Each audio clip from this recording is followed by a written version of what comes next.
సంఖ్యల పట్ల అవగాహన కలిగి ఉండడం, గణితాన్ని జీవితంలో అన్వయించడానికి నా పూర్తి సహకారం అందిస్తాం.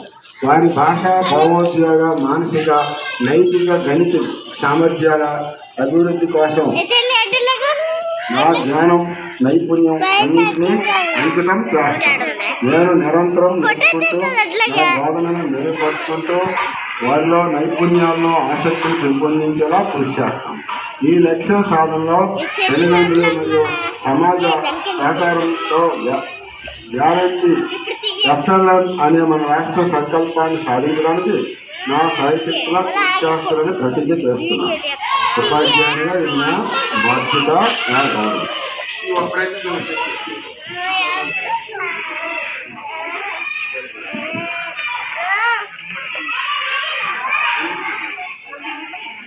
అలా పాపం చెయ్య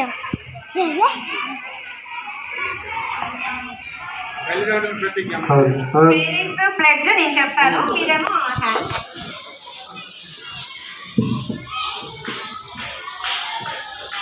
పాఠశాల విద్యార్థి తల్లి సంరక్షకుడునైన నేను మా పిల్లలను ప్రతిరోజు క్రమం తప్పకుండా పాఠశాలకు పంపుతానని, పాఠశాల అనంతరం వారి చదువుకు ఇంటి వద్ద ఎలాంటి ఆటంకం లేకుండా సహకరిస్తారని, బడి బయట పిల్లలు లేని గ్రామంగా తీర్చిదిద్దడానికి తోడ్పాటు అందిస్తానని తెలియజేస్తున్నాను.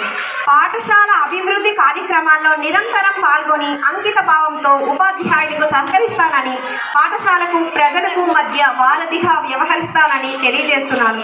పర్యావరణ పరిరక్షణకు నా వంతు కృషి చేస్తానని, నాతో పాటు నా కుటుంబ సభ్యులు, గ్రామంలోని ఇతర సభ్యులను కూడా ప్రోత్సహిస్తానని ప్రతిజ్ఞ చేస్తున్నాను.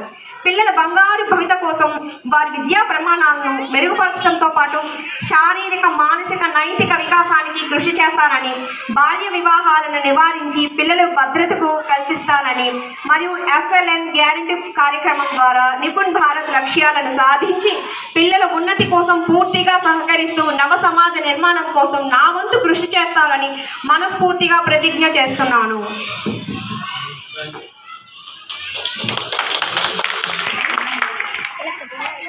పిల్లలు ఉన్నారా? మరి వాళ్ళ గురు పౌర్ణమి కదా, మన గురువుల్ని మనం నమస్కరించుకొని ప్రార్థన చేసుకున్నాం. స్టూడెంట్స్ ఎక్కడెక్కడ ఉన్నారో అందరు ఇక్కడికి వచ్చేయండి అమ్మా, స్టేజ్ దగ్గరికి. ఓయ్ పిల్లలు,